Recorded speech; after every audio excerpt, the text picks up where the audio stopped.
you was a part of the core industry technically. Yes. So you probably have a big love for the skate industry. Then you started this. Yeah. And you know how they look down on YouTube skaters? And I would say they kind of use your channel as the main thing. You and Revive. How did that make you feel? Does that make you feel? Yeah, good question. It's 111, welcome to the Beautiful Day podcast. And we are with Aaron Kyro. What's popping, bro?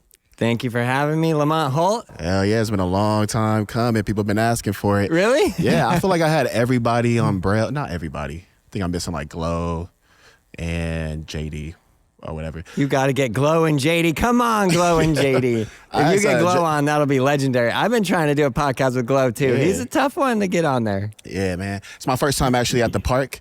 You thought I was here before in the past, but it's my first time here. It's a cool park and whatnot.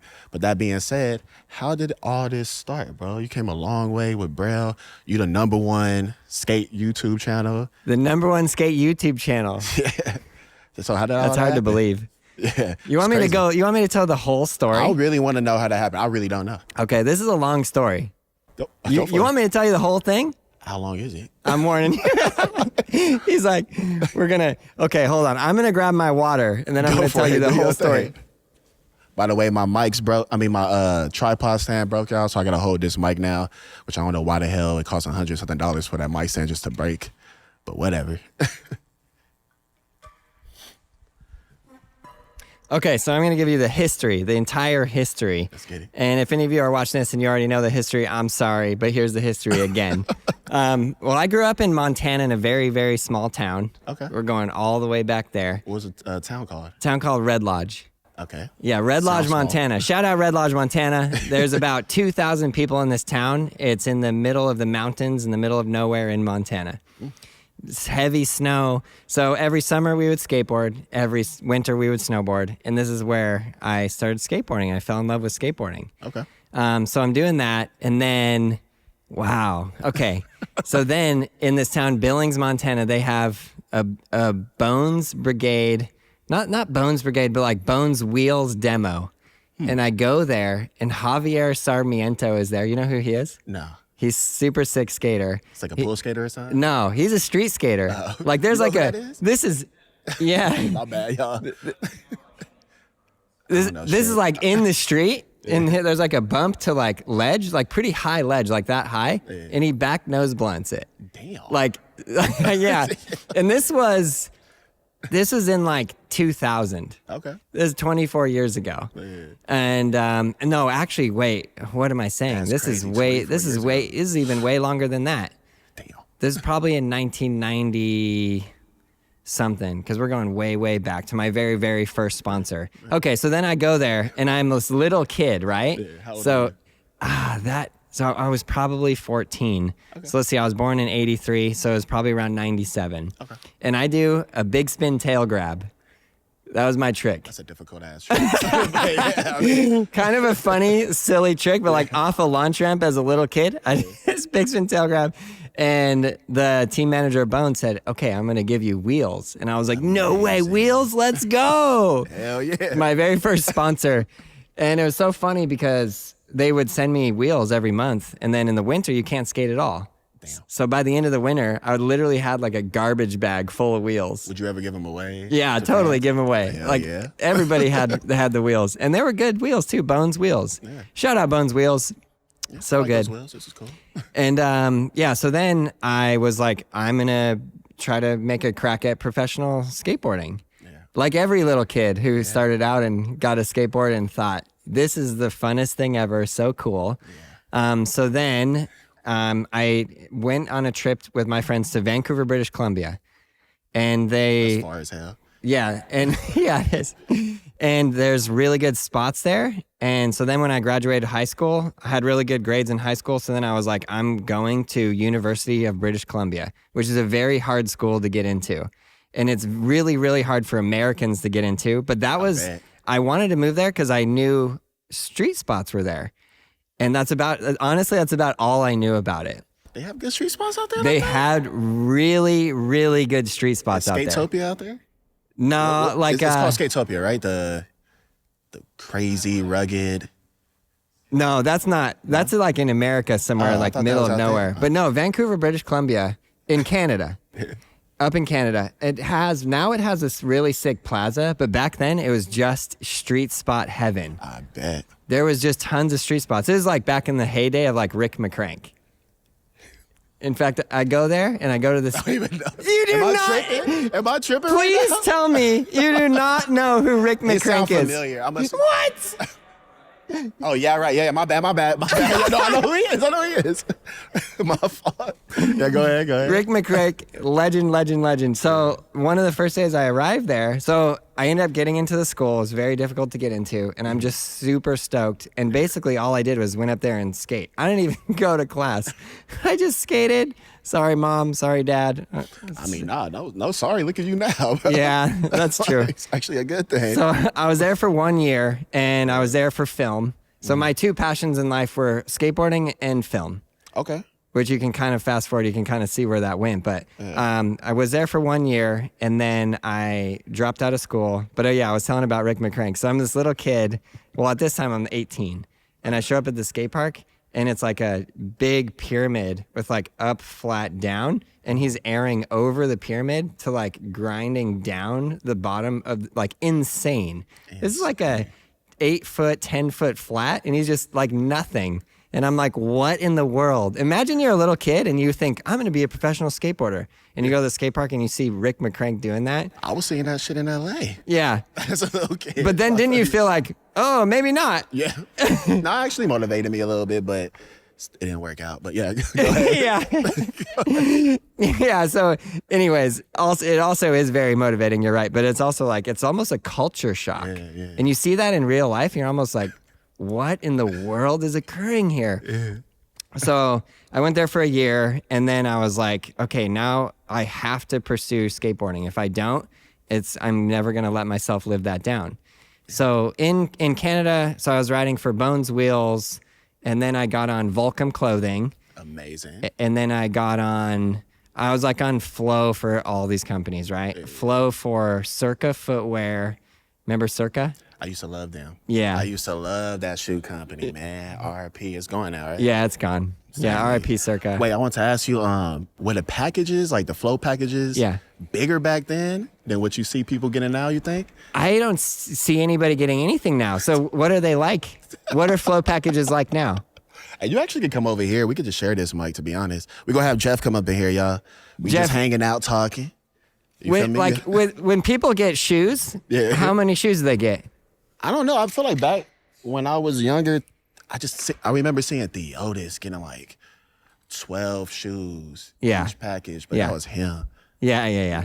See, everybody's a little different too, right? Yeah. But I remember I would get my Circa box, and I would think it would be at least like 5 pairs, maybe like upwards of 8 pairs. Yeah. And I always I'm also completely obsessed with PJ Ladd's Wonderful Horrible Life. I'm obsessed with it. I know I watched that part, but I can't remember. I'm sorry, bro. I don't even know why I'm doing this podcast. I don't know shit. When that video part came out, it changed everything, because I'll tell you why. It was like, I could see the influence in your skating. Yeah. Through him. Yeah. I mean, that first, it's just like this random kid. You also see like, well, he's from Boston, right? Which is not a small town, not like Red Lodge, Montana, which is a very small town. But he's just this seemingly kind of from nowhere. And it was a shop video. And then all of a sudden, this random kid in a shop video just put out the best part in the world.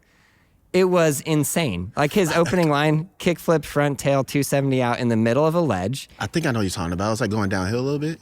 No, it's on straight. Kickflip, front tail, 270 out in the middle, which nobody, at that time, now people flip in and 270 out all day. I know, they be 3 years old. But then, don't make no damn this sense. was in 2001, 2002.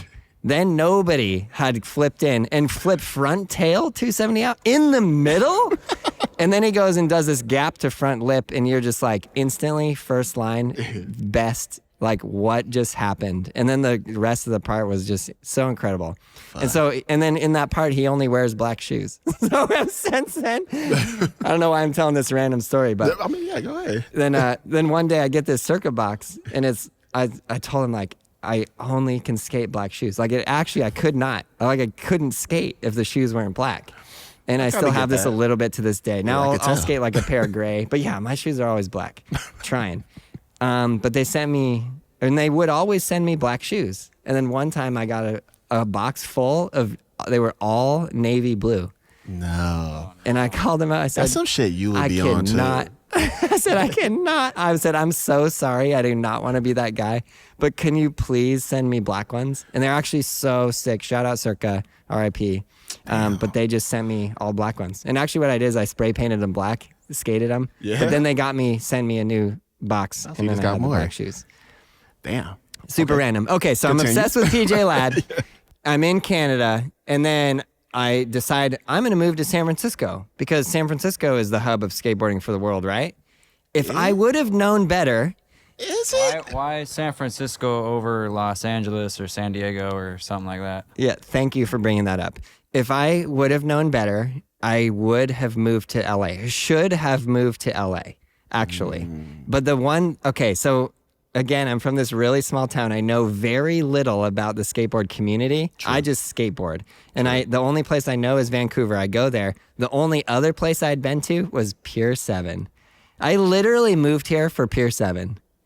It makes sense. Was Pearson? You're This is killing why- me. This is why I'm here. So I This can, is why I needed him here. You bro. know what Pier 7 No, is. he It's the doesn't. most, you're a manual skater. Yeah, It's the most famous manual spot in the whole low world. to high mani pad.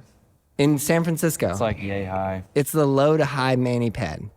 It's right near a pier. Oh yeah, gotta turn into it. Yeah. I've never skated it. No way I you've walked never past skated it though, it. and I never skated. That would honestly.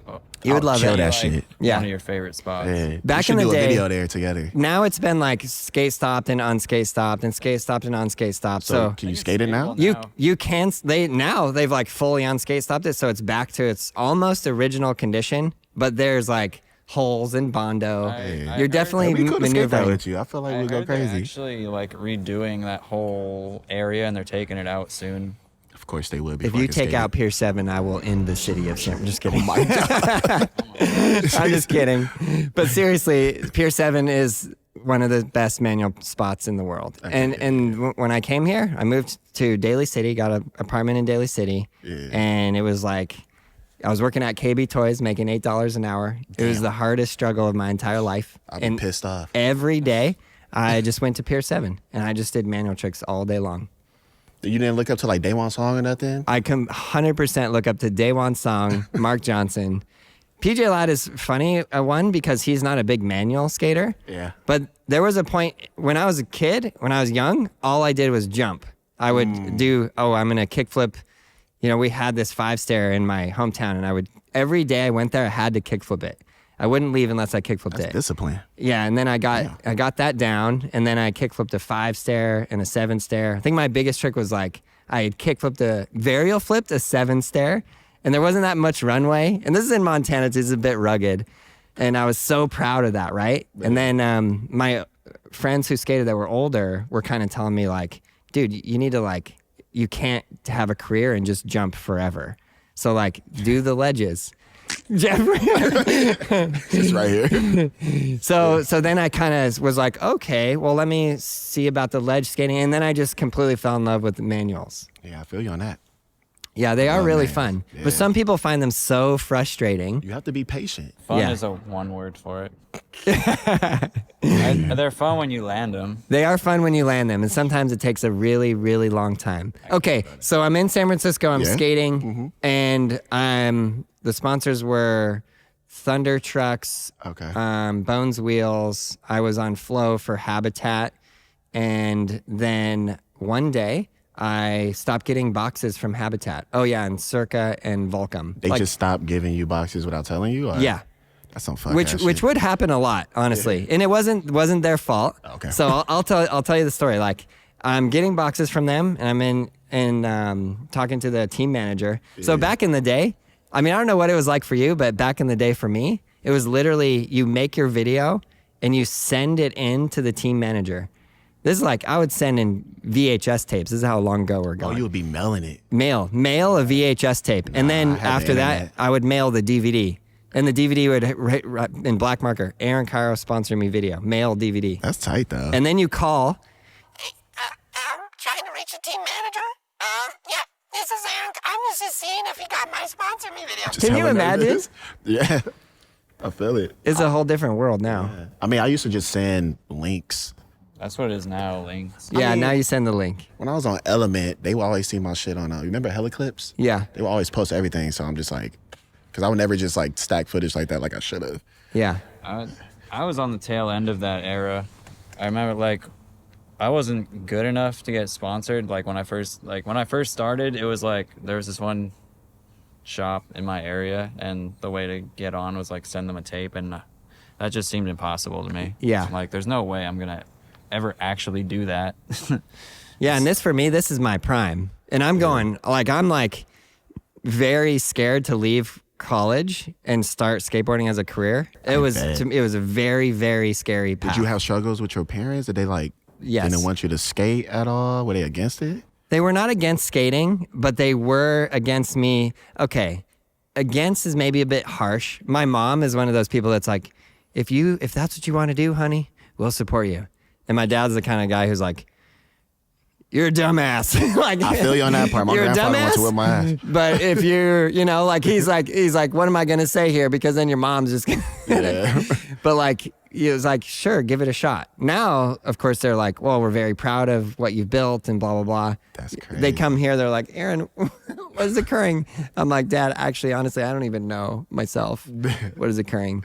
But yeah, so I'm there, and then I stopped getting boards from Habitat because the team manager was on a trip in Barcelona, and I couldn't reach him. It's like actually just as simple as that. But it was 6 months, and I was not getting boards. And then later, I did reach them, and then they were like, oh, we're sorry, blah, blah, blah. But in that time period, I was going to 3rd and Army, which is another very famous skate spot. I know that one. You know that one? Yeah, the Tony Hawk gang. Yes, I do. I went there and I couldn't do shit. It is kind of difficult. It is one of the hardest. That's another thing about San Francisco, like coming from small town Montana to San Francisco. It's almost like the spots they are really difficult. Yeah. I'd imagine they're difficult in both areas. Yeah. Yeah, difficult in both areas, but in Montana, it was like, oh, I made this box with this perfect angle iron. Or I actually have in the back I was over there. there cheating. Yeah, have, Chico. That's all they had. They had no other option. yeah, before I left my hometown, I actually got a skate park built. I went to city council and I lobbied them, and I got city council to give me land and shit. $10,000. And then I wrote a grant and got another $10,000 and got a skate park built. And I put in the skate park was literally a slab of concrete with like a really bad metal pyramid, one of those ones that you order on the internet. Yeah. And then Damn. one bench, one butter bench, and one flat bar. That's all you need sometimes. And that was it. And now I actually have the butter bench. When they for real? ripped out the park and rebuilt it, which I helped them with that as well. But I actually have the butter bench back there. But I learned all my tricks on that butter bench, not learning them on the like 3rd and Army. Grinding 3rd and Army is like a whole. It is That is- gnarly. yeah. It's chunky as hell, right? Or It is super rough. very is so skated that like what should be a right angle is literally like this. And it's just, and that's why sometimes San Francisco skaters, they're raw. Yeah, I'm like, what are y'all trying to prove in life? Going this damn fucking hard. Like They're very good. the Clipper Hubba too. Yeah. That thing's so rounded. The Clipper Hubba is so hard. I would never try a trick on that. And Before people you do could- crazy tricks. My bad, but before you continue, Yeah. you said you got a skate park built over there, which is amazing. Yeah. Would you ever build another skate park out there now that you have all this success? In Montana? Yeah. I did. Actually, I you got did? it rebuilt. Oh shit. So we ripped it down. Oh my bad. I'm Yeah. this ain't the professional podcast. It's the Beautiful Day podcast. It was actually just a couple years ago. They completely redid the park. Now it's this beautiful cement park with like it's pretty sick actually. Nice. Hell yeah. Yeah.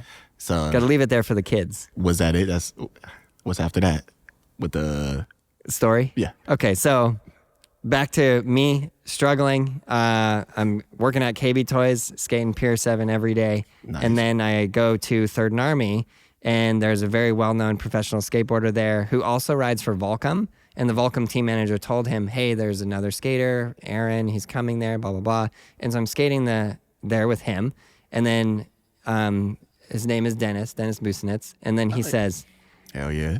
Yeah, fire. shout out Dennis. Hey, Lamont knows someone. Dennis is All right. so sick, so sick. Prime example of like raw power, street skateboarding, incredible.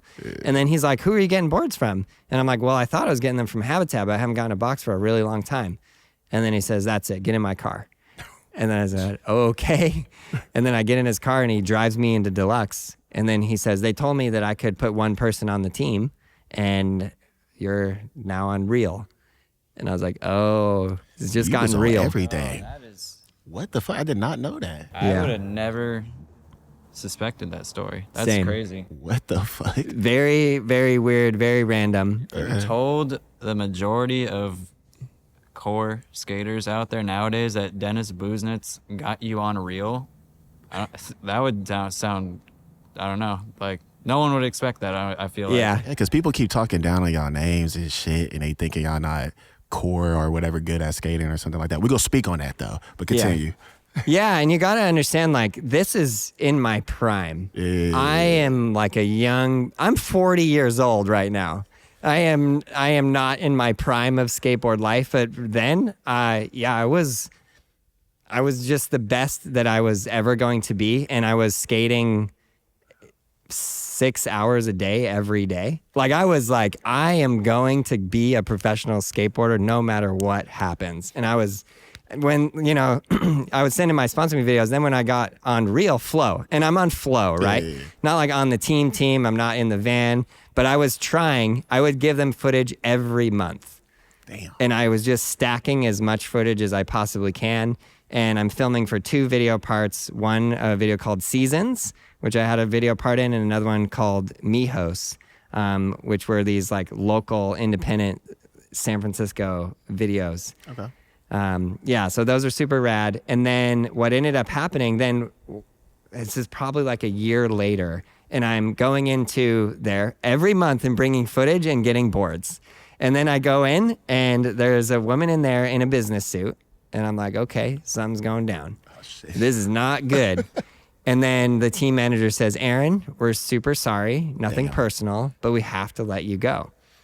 Oh no. And I said, like, "Let me go." And I'm like trying so hard to get on the team, like doing everything I can. And he just cut me. And I actually now, so many years later, I completely understand. Like, do I fit on Real skateboards? I was gonna say, I mean, Hell no. like, I'm not trying to discredit your skating. It's just like, yeah, you would do a bunch of manuals and stuff. That's Yeah. like Real is like, like you were talking about, like the raw Yes. SF NAR super fast type. Yeah, and Yeah. this is the time period of like Peter Ramondetta. He's like nollie flipping over 14 stair handrails. And then I'm in there going, "I did a kickflip manual tray flip. Put me on Yeah. the team." Yeah, I don't know. I'm not even sure, like, what, maybe like, yeah, I'm not sure what like a manual heavy type team would have been to get on. Same. It was maybe, I would have been maybe like Enjoy would have Almost. been. Well, I don't Yeah, think almost almost could have existed been. yet. Yeah, they Damn. did. Yeah. What year was this? Okay, so I graduated in 2002, went up there. So it was around 2004. I think that's when it almost started. Yeah, I think it was right around that prime time period of Chris Haslam. Shout out Chris Haslam. He's also from Vancouver, British Columbia. I love I Chris had Haslam. some skate sessions with that. That man is a monster. I was obsessed with their videos. Too. Yes, and the nicest Yeah, guy. he's super cool. He is super cool. So looking back, I'm not an idiot. I can see like I just never was going to fit on that team. And I can only imagine what the team manager thought. Like, oh, this kid. And I think they were almost just like kept giving me boards out of respect for Dennis, which is cool too. You know what I mean? Yeah. That at least, like, maybe just been like, hey, to be honest, like, we can't do anything with you, but we'll give you boards. May not like completely cut you, Oh yeah, but they cut a lot of people. Oh, okay. Like half of the entire team, the roster, when a skateboard company has to make cuts, they make cuts. And it's nothing, like, just like he said, like, it's nothing personal. But I feel like just in life, the hardest time period of a person's life is when they graduate high school and they're going through this period of what am I going to actually do in my life? And then until they find that thing, there's it's very difficult.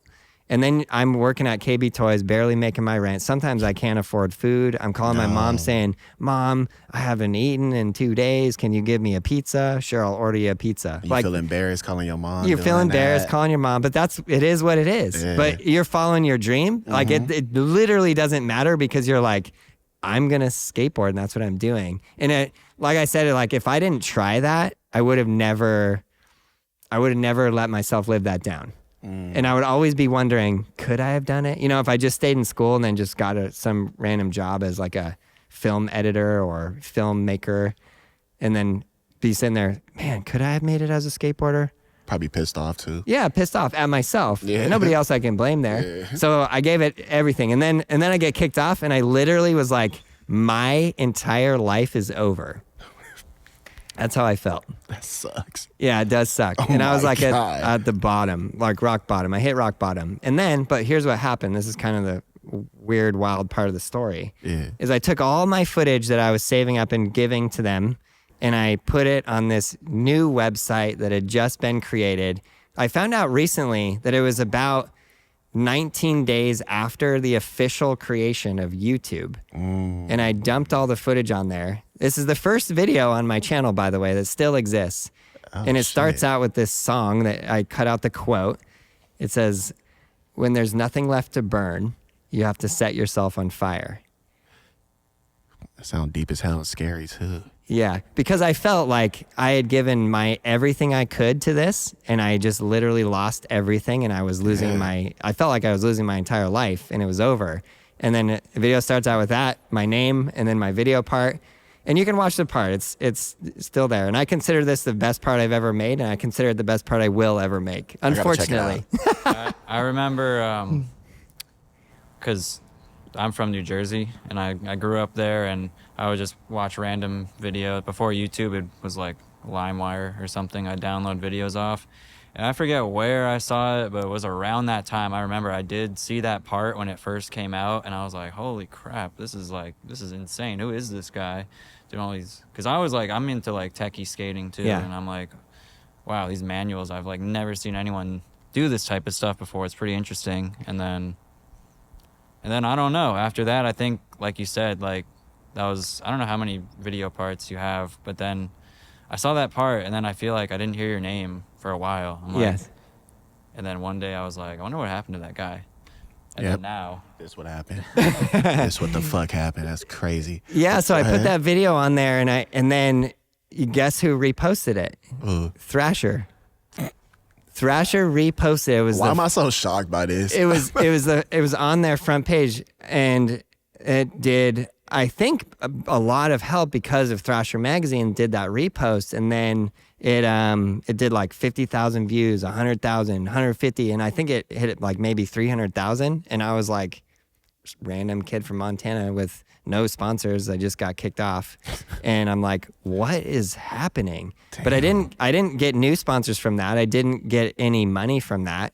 YouTube was not monetized. Nothing.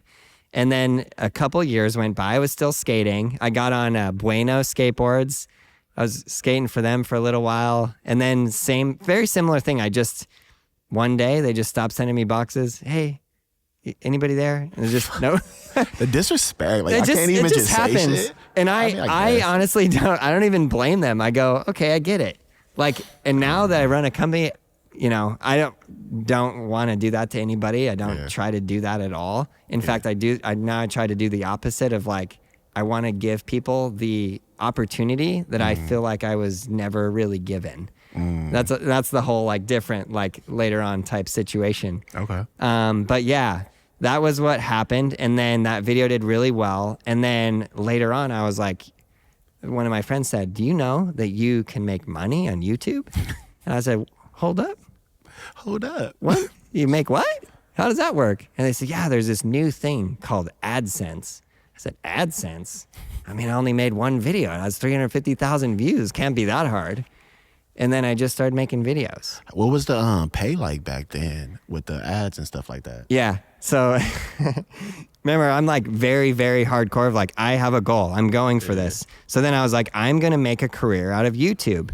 So I made a video every week, and then I moved it to 2 times a week, 3 times a week, very, very Going strict. crazy. Yeah. And it took me, the way you get paid on YouTube is that you don't get a check unless you make $100. Yeah. Is it still that way?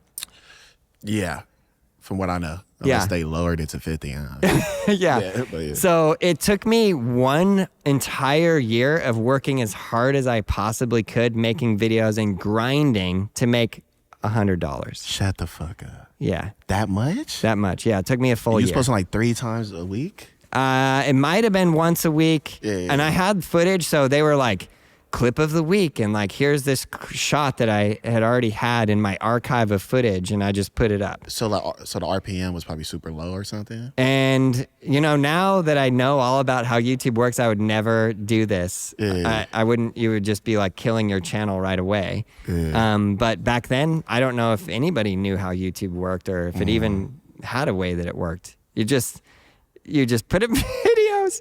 Damn. But basically it was a year straight. And then I made how to kickflip the easiest way tutorial. And then that did 1 million views. And then I was like, hold up. And then I realized I had this really big like epiphany where I realized I love teaching. I'm good at it. I can overly explain and I can explain the steps quite well. And there's nobody out there who's making good tutorial videos. In fact, Donovan, I'm pretty sure it was Donovan, he made this video that was like making fun of tutorial videos.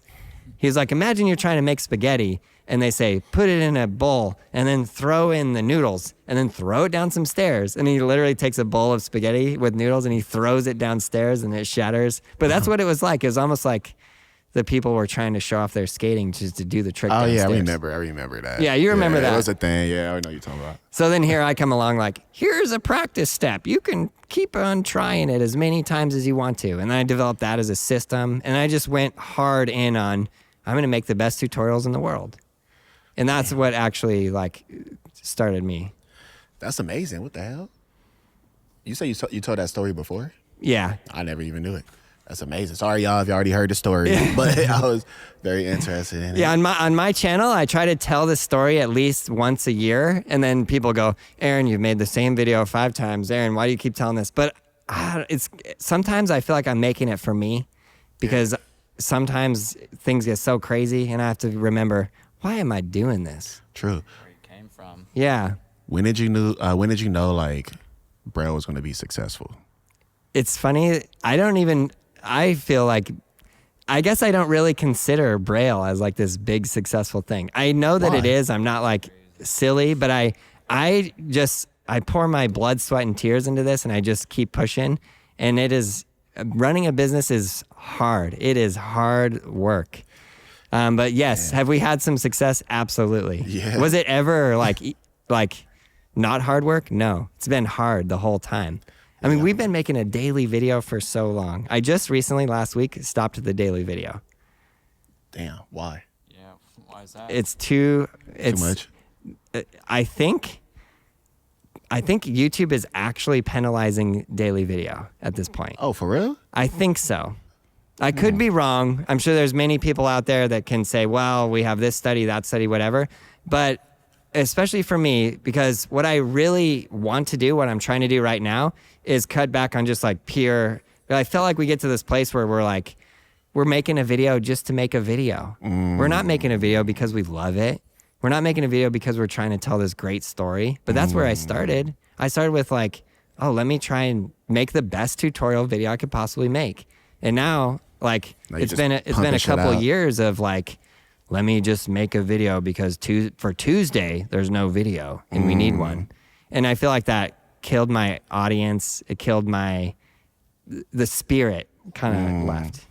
See what I mean? I always say quality over quantity. It's just Yeah. hard for me to like, I don't know. Nowadays, I feel like, and people are going to be mad in the comments. Always. I feel like quantity is the new quality when it comes to social media nowadays. Yeah. I just truly feel that. Not saying don't really put in effort into the videos, but Yeah. figure out a balance where you could keep pumping them out. But hey, you know more than me. You got 5 million or how many subscribers now? 5.8 million. Crazy. Fucking crazy. But yeah, go ahead. That's like how many he had on TikTok. TikTok before they freaking banned me and ruined my life. Shout out Lamont Holt 111 family. 111. Yeah, we all had that ruined life moment. Yeah. But Did you let me ask you from your go ahead. perspective? Like you had 5 million subscribers on TikTok. Yeah. Were you like, damn, I'm successful? I felt like What was it like for you? I felt like you gotta understand, like I've been trying, working my ass off, trying to figure it out, what could really, get me this money and help, support my family and all that. And I finally figured it out when it came to social media. Yeah. Quickly too, technically when it came to what I figured out. I was happy. I felt like this big weight off my shoulders, and my girl was happy, everybody was smiling, we was making some money, ain't had to worry about nothing like that. And then it just got snatched. Just got deleted because of a damn parrot video. Really? Yeah. It was kind of depressing, I'm not gonna lie to you. It happened in September 6th. Yeah. 4th. Yeah. Dude, I completely understand. Yeah. You see?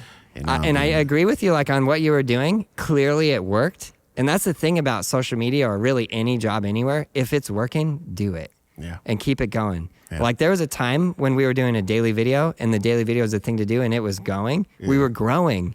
And then we're doing a daily video and we're shrinking. Like, wait a sec, now it's not working anymore. So clearly something has to change. And then I was a little bit stubborn about it. Like, nah, it's just a time period. We'll go through it. We're going to keep pushing. And then we were pushing. And these videos are not cheap to make. I pay every person who comes to the Braille House and film a video. Yeah, I kind of want to talk on that. So how much does it cost you to make, if you don't mind, get a video out?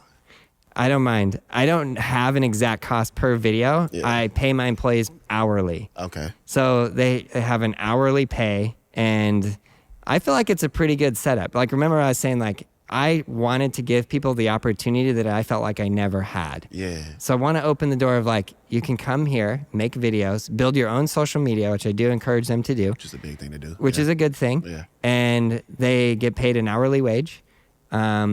They have health insurance and a matching 401k plan. For real? Wow. Yeah. That's amazing. I don't want to hear nobody on Braille complain about shit. I don't even have health care. No, I'm just kidding. But it can get into this thing where it's a little bit like, well, Aaron's just a billionaire. And I'm like, dude, were you a billionaire when you had 5 million subscribers on TikTok? No. I mean, TikTok and YouTube are different. I wouldn't be doing a skate podcast shit.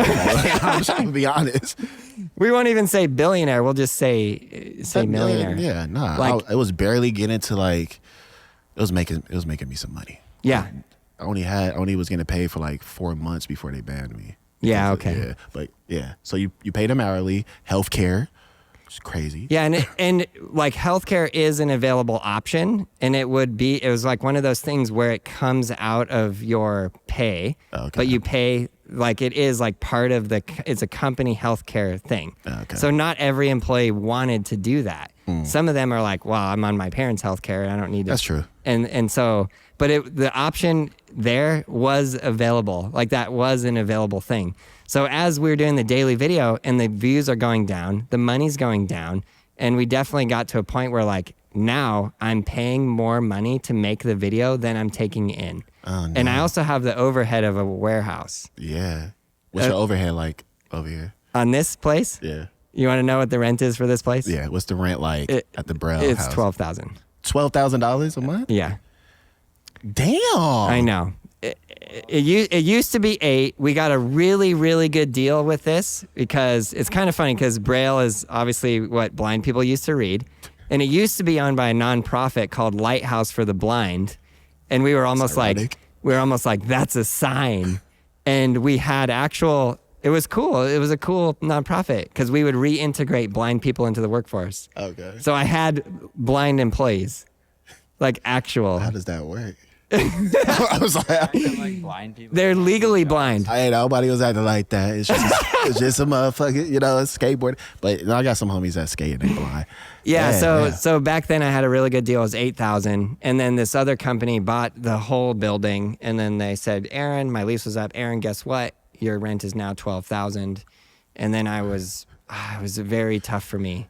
These are the kind of things that you go through as a business owner where you're like, Damn. can we make it? Can we make it at all? Can we keep this ship afloat? Where do you make most of your money? Is it through AdSense or would it be through the merch? Yeah, good question. It fluctuates and it changes. Okay. Generally speaking, it's through AdSense. Okay. So you can see when that drops, and then I have to struggle and go like, when that drops, now I have to try and push the merch harder. But you push merch really hard on your social medias, people they don't like it, and then you lose followers, and it's a struggle. But the main flow is like we have an audience through YouTube, and those people are the ones that are buying merch. So if those people shrink and that audience gets smaller, well, then you're selling less merch.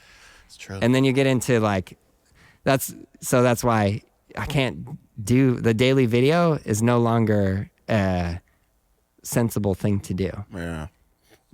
Go ahead. So what it really comes down to is just keeping your followers and subscribers entertained and still there. Yeah. At the end of the day, you know, some people go on this big kick of like, the algorithm changed. I've even heard people say like, well, the algorithm now does not favor skateboarding because it's dangerous. For real? I've heard people say that. And I Wouldn't don't be surprised. TikTok. Yeah, that is kind of how it is on TikTok. But yeah, go ahead. That is how it is on TikTok, yeah. And there is a big thing, you know, you have this trifecta of you have the company of YouTube or Instagram or whatever it is, and then you have the advertisers, and then you have the creators. Yeah. This is the three-part system. So if the advertisers are not happy because they're being whatever, because they're pushing dangerous content, then they're going to push down that dangerous content.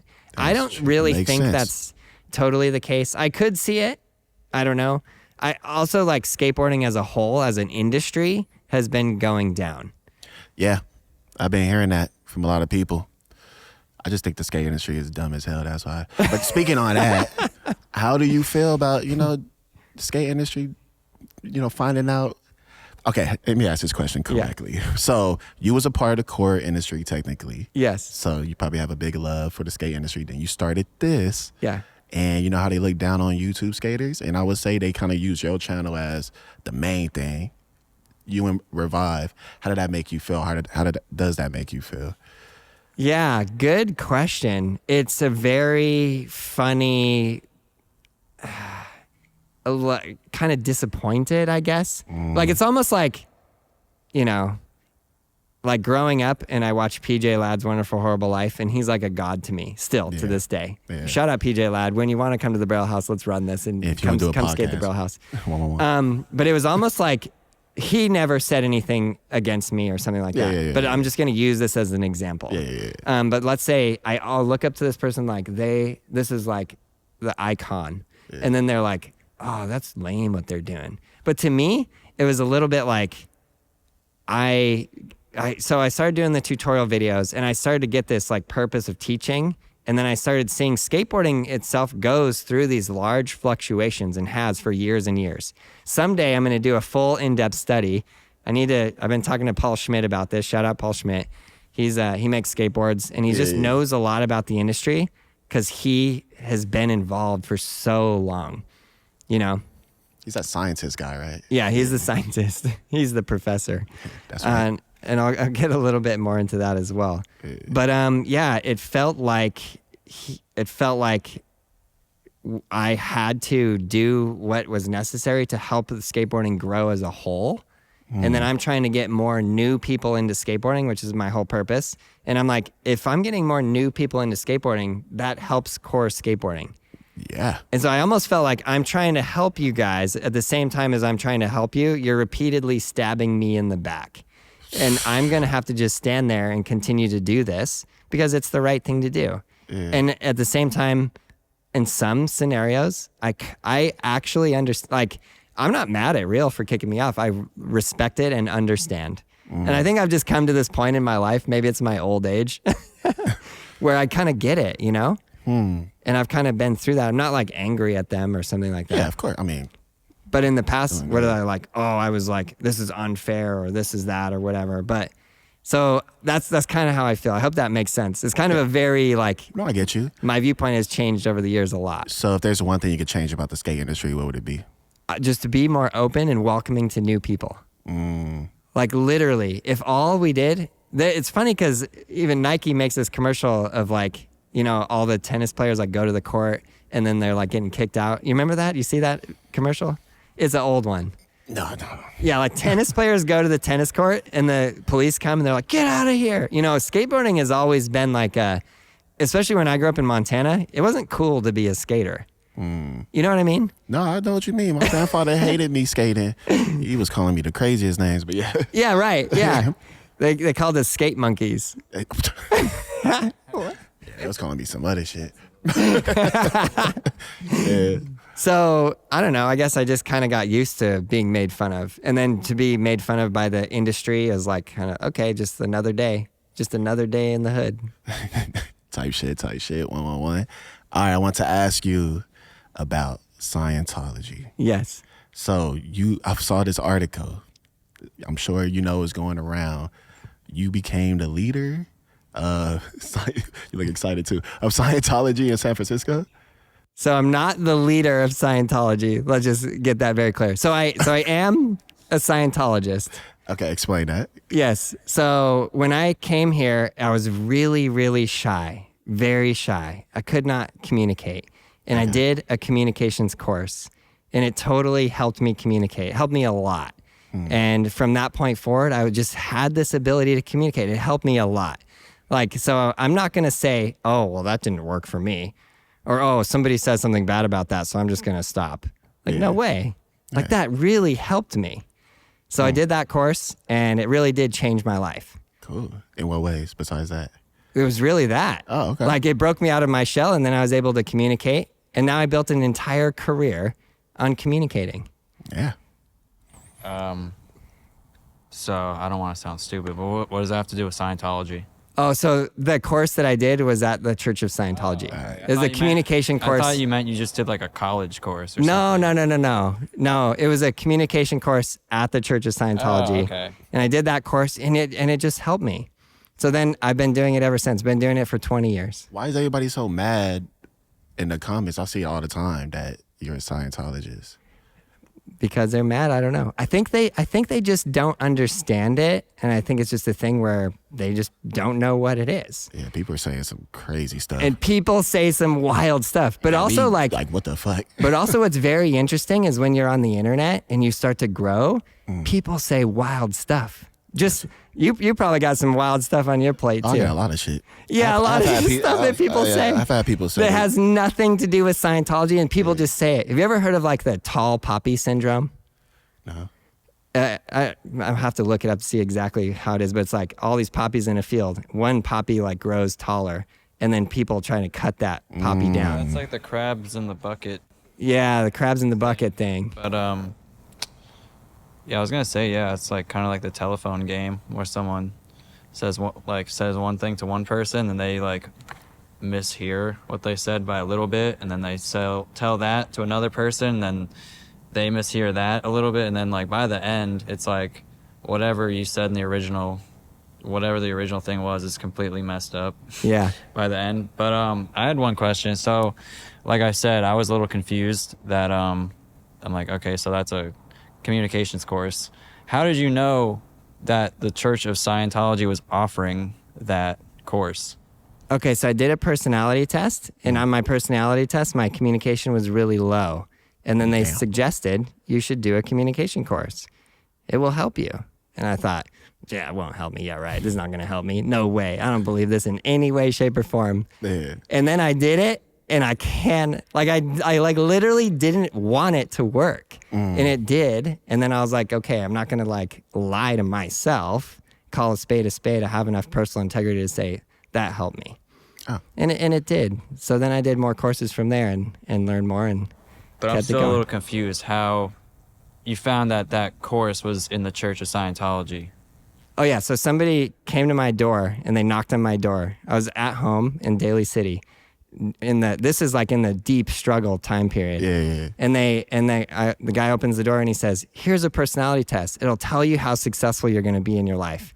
And this is that time period where I was like trying to learn. I'm also like, just so you know a bit about me, I love reading books. I love learning. I read books about all the entrepreneurs, and I love to understand their viewpoint, what they went through. Yeah. Like a really good one that I read recently was the Phil Knight book. He's the Nike dude. Oh. And like just his like viewpoint and like what he went through, and then the Elon Musk one, like he started an electric car company in the age where like talk about he's going up against all the oil companies and the stuff that he went through. It is wild. Like he like talk about being hated, like just beyond hated, and then he still made this very successful company. Because he just stuck to what he was doing. He stuck to his initial purpose. That's why I always go back and I go make these videos and go, man, why am I doing all this? I feel that. I'm actually trying to like get new people into skateboarding and grow the industry. And I don't care if they're going to stab me in the back, because I actually love and respect these people so much that I'll just keep going through that to just keep trying to grow this sport. I feel that. You know what I mean? What do you what's the requirements to be like would you got to go to church or something like every Sunday? Explain that. Like what do you have to do? You just do courses. Just courses all the time? Yeah. You don't even have to do them all the time. Huh. You could literally read a book. You could go to the library and rent a book for free and read the book. Okay. Or you could go in and do a course, and you just do a course. So it's very different. It's not like a Sunday, like, oh, we're going to church on Sunday. It's you go in, you do a course, you learn a life skill, and then you use it in your life. You have to pass a test. No test, Why are people calling it a cult? because they don't understand it. Shit. I've been seeing all this in the comments and shit. Yeah. So, Obviously, I've been doing it for 20 years. Yeah. Obviously, it helped me a lot. That's my personal experience. okay. Cool. All right. Yeah. You got any questions on that before we move on to the next one? Not particularly, no. Do you be seeing Steve Bear there when you go to? No. Okay, maybe. Okay, so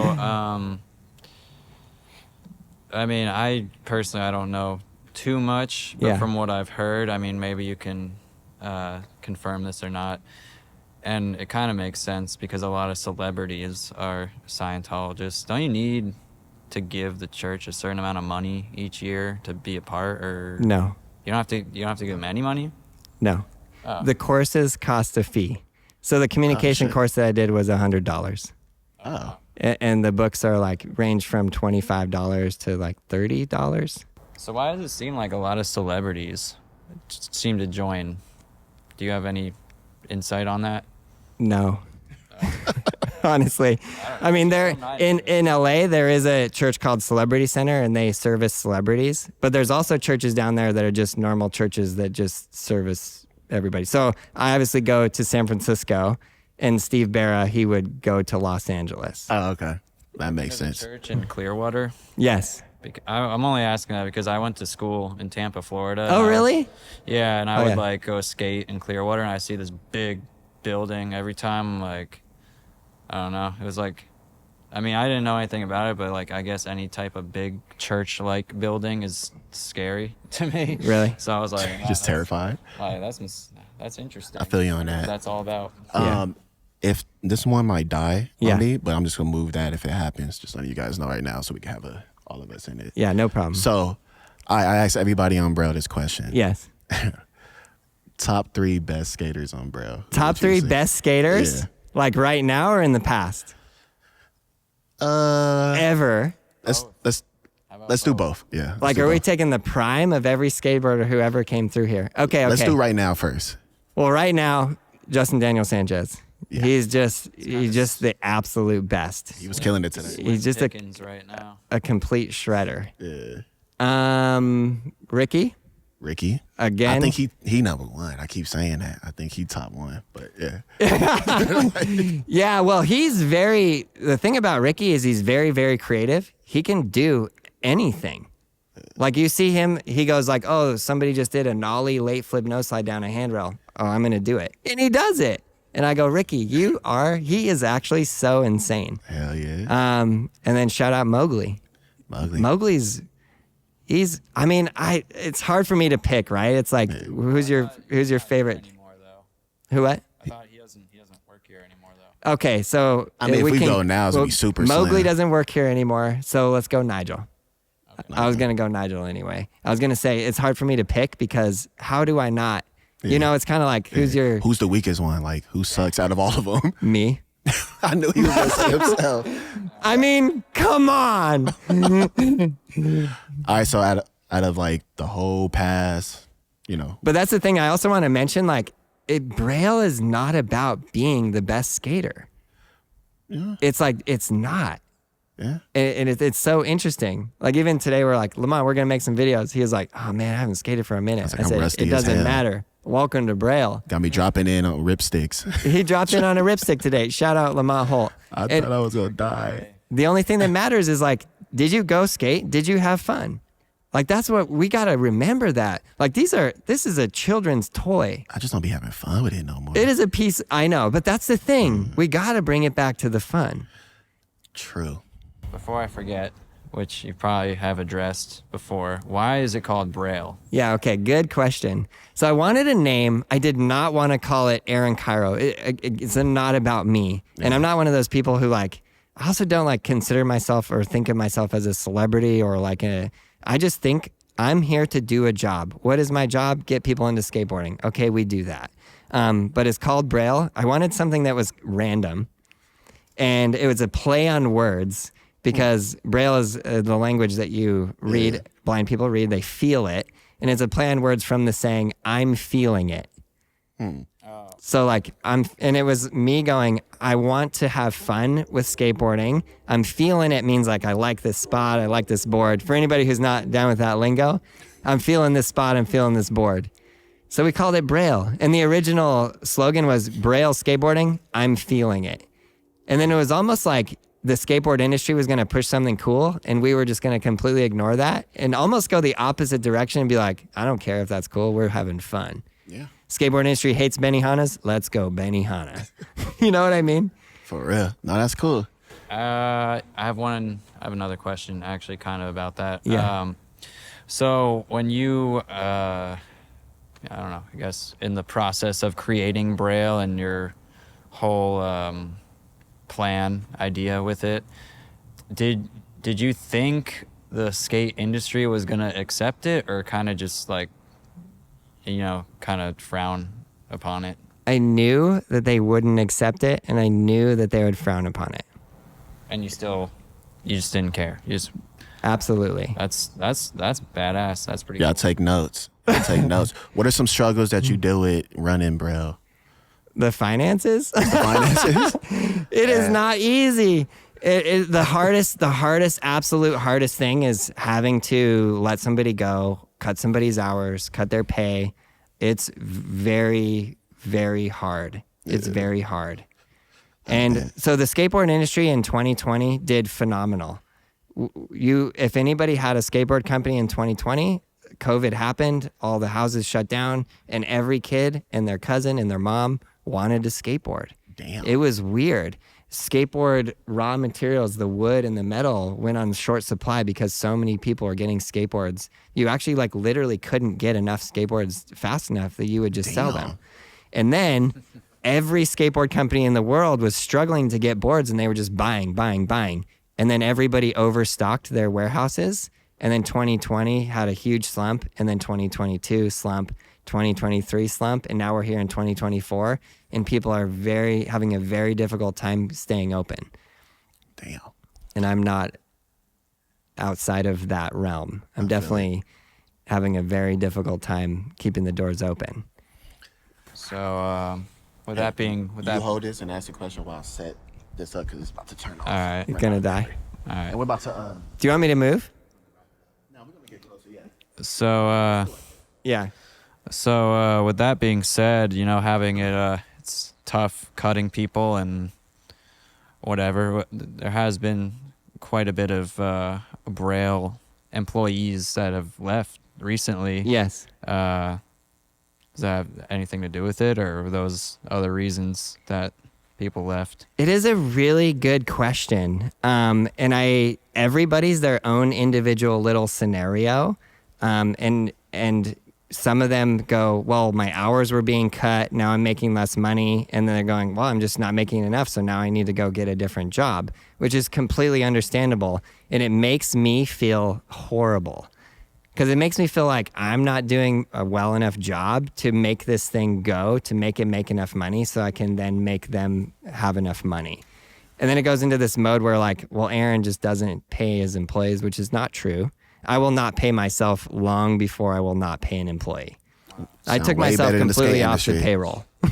You sound way better than the skate industry. Well, you know, and it's a tough thing to go through. It's a struggle. And that is the hardest thing, you know? Damn. So, and I also, you know, there's when people say, oh, business advice, they say never hire your friends.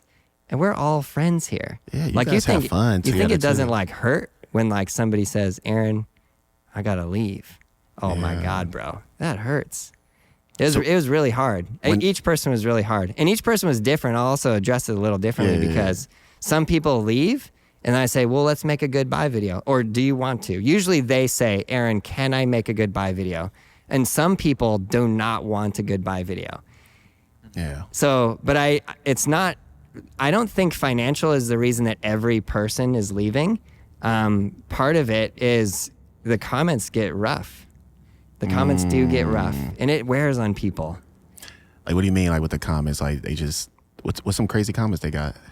I mean, it's different for every person, but like you must do this. If you don't do this, you are a blank, blank, blank. Why do you tell other people to do this trick and you won't do that trick? You must do it, and that wears on. It wears you thin. You know, it's interesting. Like, and then they go and they don't want to be on social media anymore. And I go, I don't blame them. But you have to, you have to have thick skin to be in this game. Yeah, I was literally about to say that. You gotta have thick skin, and you kind of got to just know that's what you signed up for. It's like you're gonna work at this place that has, like you said, the #1 skate YouTube channel. Like, of course, you know, the more popularity and publicity that you get, hate's going to be inevitable. Yeah. It's like not everyone's going to be positive. Not everyone's going to like you. Yeah. So, but you know, it And you just do the Thanks. best you can. You got to stand out. You do the best you can. And you know, and it's also, it's interesting because like there was another employee who was like, oh, I was really working so hard. And he, you know, they were working really hard, but then he would get injured and I'd be like, dude, you are not allowed to work tomorrow. Like, take the day off. I'm not like slave driving these people within an inch of their life. I think I might know who you're talking And then about. and then I go like, you are required to take the day off. And they say, Aaron, I can't. I need to work. I said, no, bro. You just fell 15 feet. Like, take the day off. Jesus And they would want Christ. to come in. So, you know, anyways. Yeah. I try what I'm trying to do, whether or not I accomplish that for real. I think I did accomplish it, but I try to create a fun place like you're where doing a good people job. can come and work. Yeah. They make money. They have the various benefits. Yeah. And another benefit to working here is we do cool trips.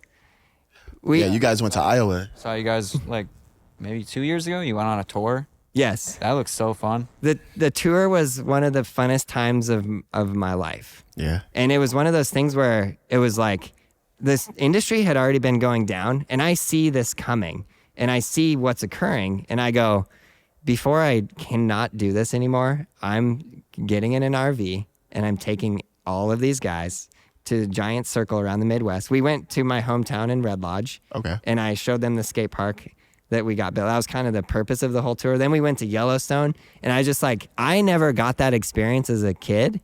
You know, from when I was growing up, probably you have a similar thing. It was like, you're going to get on a skate team and you're going to do a tour in a van. Did you have that?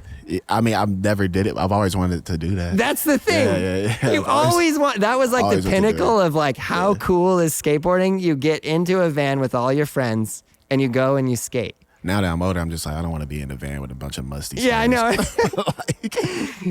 but But honestly, it was so fun. It was literal time of my life, and everybody that's on that trip, shout out. so how love many you all. stops did you do?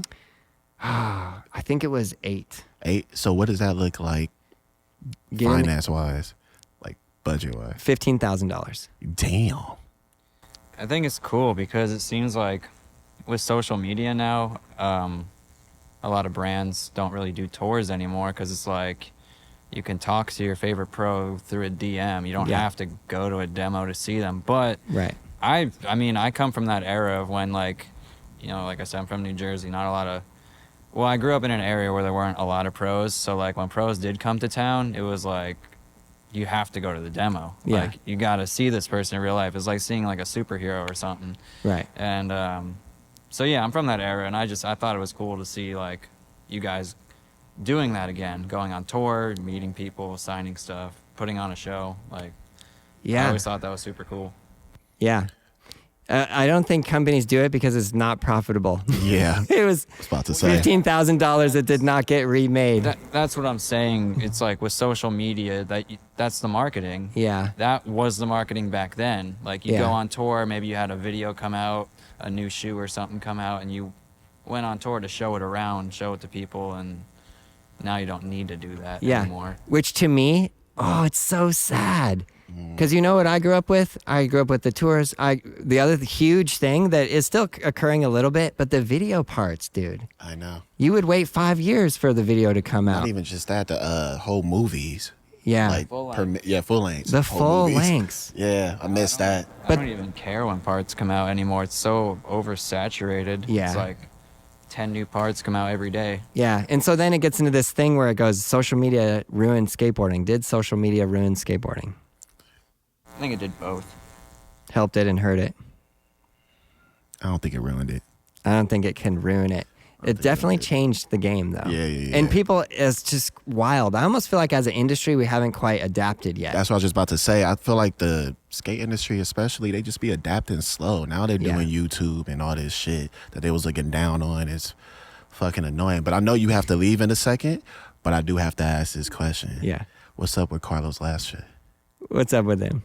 What's up with that whole allegations and stuff? Yeah. Let me address the allegations of Carlos Lastra. Okay, so Carlos is an employee here. Yeah. And he's working here, and he's making videos. Mm-hmm. And then he quits, and he moves to Salt Lake City. Okay. And then he moves to Arizona, and then he moves to Las Vegas. Damn. And Nigel and him always had beef. Like for like years or just? The whole time. Can I interject real quick? Yeah.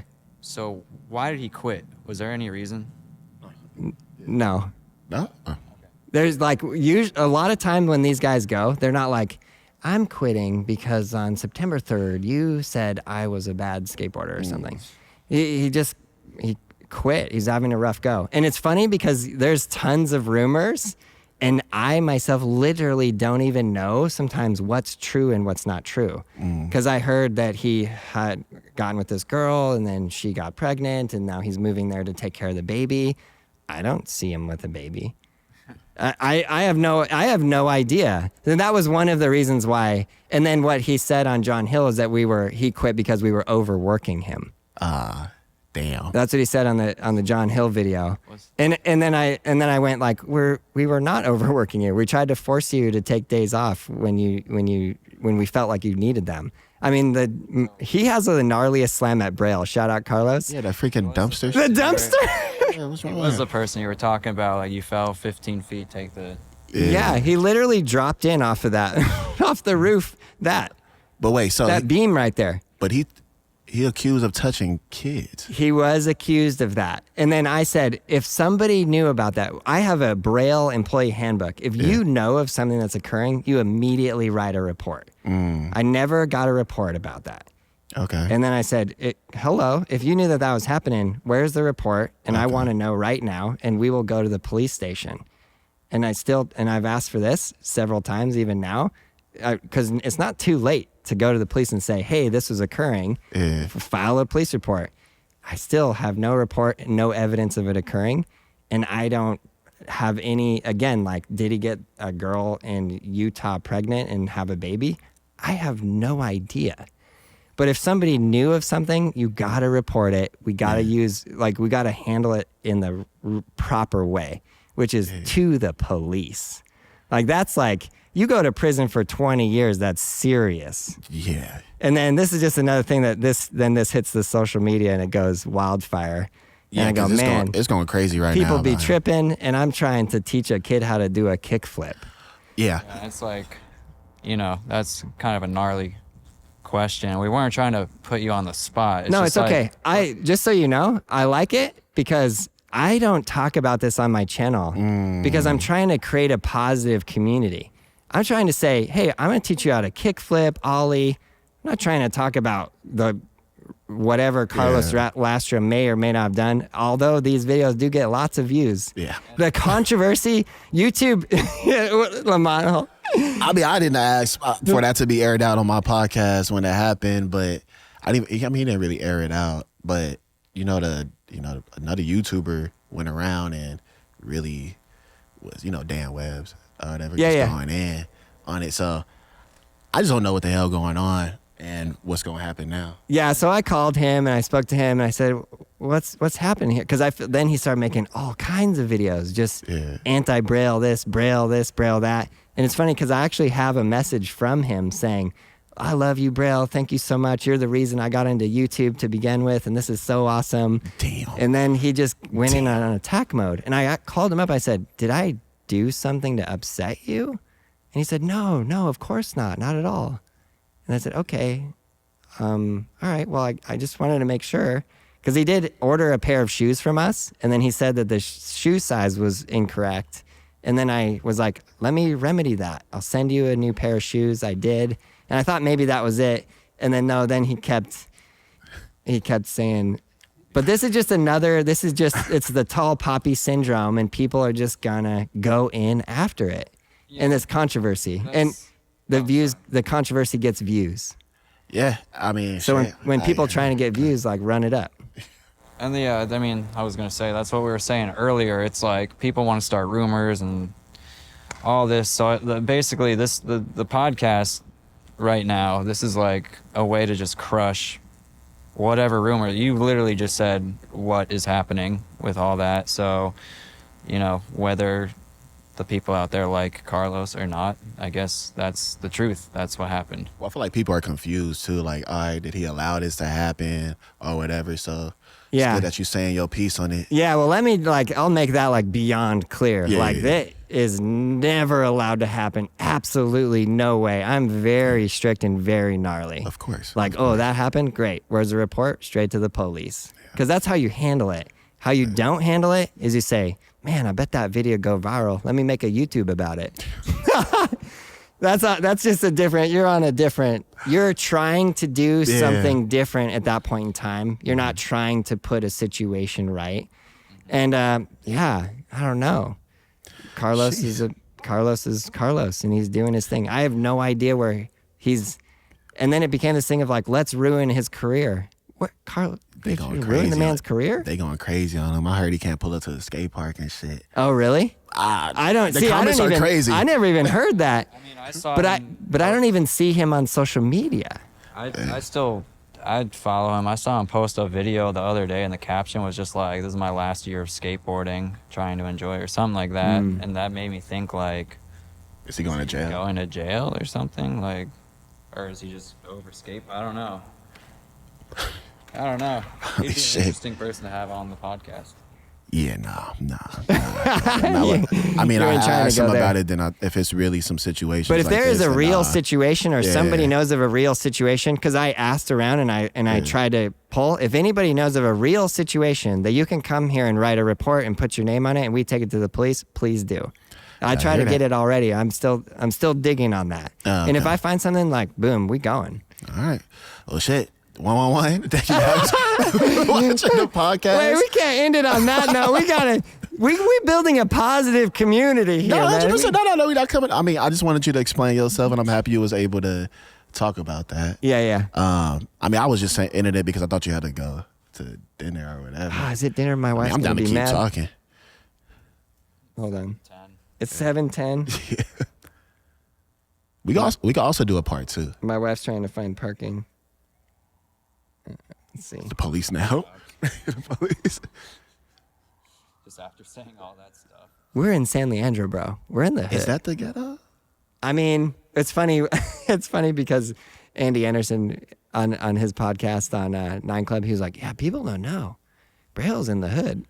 They're like, is it the hood? It's not really. When I put up here, I was like, oh shit, this shit look familiar. Did you say your brother lives here? Yeah, my brother lives here. No, but he just moved here. He was staying at Oakland, which ain't that much better.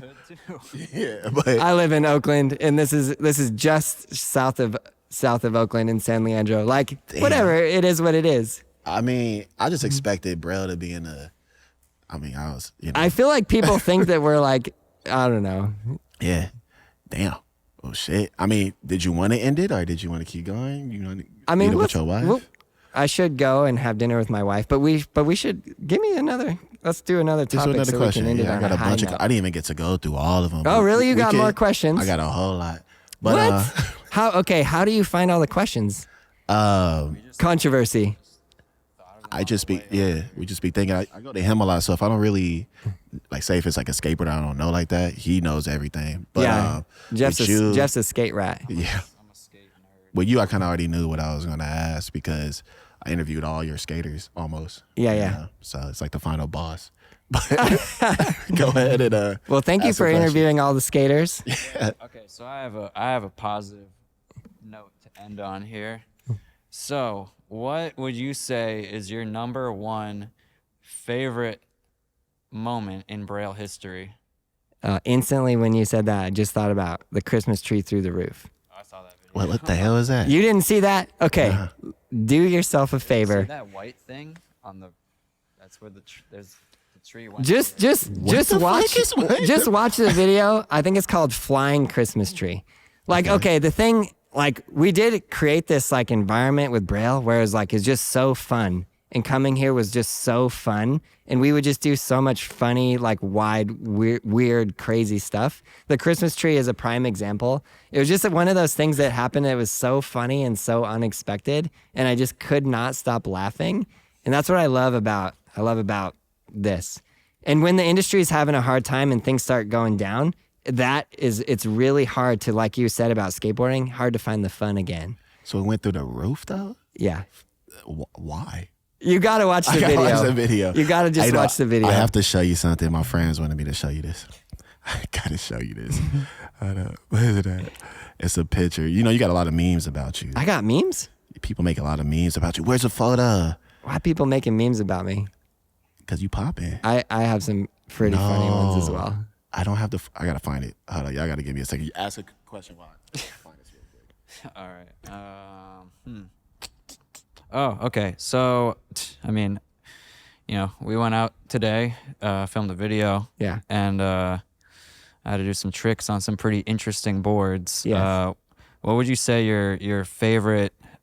I think you call them crazy boards. Yeah, weird boards. What's your favorite crazy board that you've made over the years, and why?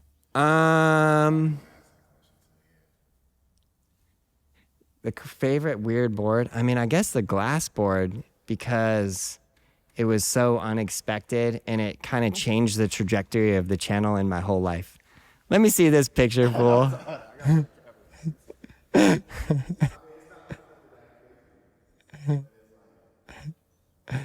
I wonder if I know already what he's going to show me. Yeah, I seen that. Why is that funny? I don't know. It's just like, do y'all fuck? I don't know. It's kind of ignorant as hell, but some people think you were crying. What was happening in that photo? Yeah. You remember taking I do. that? I know the whole story. Okay, explain that photo. Yeah. So it was on the tour. Okay. And we were in, we were in a really, really hot area. I think it was right outside of Reno. I can And it was tell. like 105 degrees. God And damn. I went to film this trick on this bank. And I kept trying it and I wouldn't give up. And I was just like, I had a throbbing headache. I was blistering with sweat. And then I took a picture of myself and my caption was, "Skateboarding is war." And I love going, like, part of like what I love about skateboarding is going out and trying a trick until you can't walk the next day. Yeah. And that's the way I feel. Skateboarding is war. We're going through But it. now it's like you can't walk for the next week if you go that hard. And I took that picture, and that was, and then and then sometimes people make these memes, and I'm like, I feel like I'm so old now that I don't even understand it. I don't even understand it either, but it's just funny as hell for some motherfucker. It's funny. There's no explanation. It's just kind of. Gabe sent that to me too, and I was like, I don't get it. Does he think it's funny? Should I think it's funny? I'm losing touch. Shit. Well, damn. All right. Well, I think we can end it off like that. That's a positive note with the meme. So. Unless you want to keep going, y'all. I'm just trying to be nice about your dinner and stuff. Yeah, I should go, but I do really appreciate you having me on here. Yeah, let's do a part I'm very 2 thankful. if you're down. You want to do it again? You want to do it again? Yeah, no, probably like months from now, but you know what I'm saying. Yeah. I was like, I don't even. Do I got more stories to tell? Just like new, when it's time to do it. But I told my entire life story on this whole podcast. I really laid myself out there for you, Lamont. Appreciate you. Now you got to come on mine and you got to lay yourself out there. Oh my God. You know what? I've been saying I was going to say a lot of things about the skate industry and a lot of shit. I'll do that on your podcast. But can I cuss on your podcast? Huh? Can I cuss? Yeah. Oh, so, okay, that's another thing that, man. Well, here's what happens. We make these videos and we go to the skate park, and my whole thing is to get new kids into skateboarding. And the moms, they come to me and they say, Aaron, thank you so much for making videos that I feel good about my kids watching because you guys don't cuss. And that means that people think that I don't cuss. I definitely cuss. Yeah. I heard you cuss today. Yeah. I don't know why I was like, oh shit. I know a lot of people. I was like, sometimes a cuss word leaks out, or I'm in a live stream and it just goes, and then I get all these comments. You just ruined my childhood. Yeah. I just get like, if we're gonna do this interview, I get like heated. Yeah. If you're gonna get heated and you're gonna cuss, then we just do the interview. Like you just got to be yourself if we're gonna do it. I'm gonna be myself. It's gonna be a lot of the N word too. I'm just letting the niggas know now. But yeah. All right. Well, shit. We could do that. Just let me know when. I told you I'd be out here a lot now. Yeah. And I'm with it. And Okay. Boom. 111. Thank you guys for watching the podcast. Thank you, 111 family. Follow him on everything because I'm sure you guys already do. You know what I mean? But if not, follow him. If you one of them niggas that's hating, still follow him. Stop being a bitch ass nigga. 111.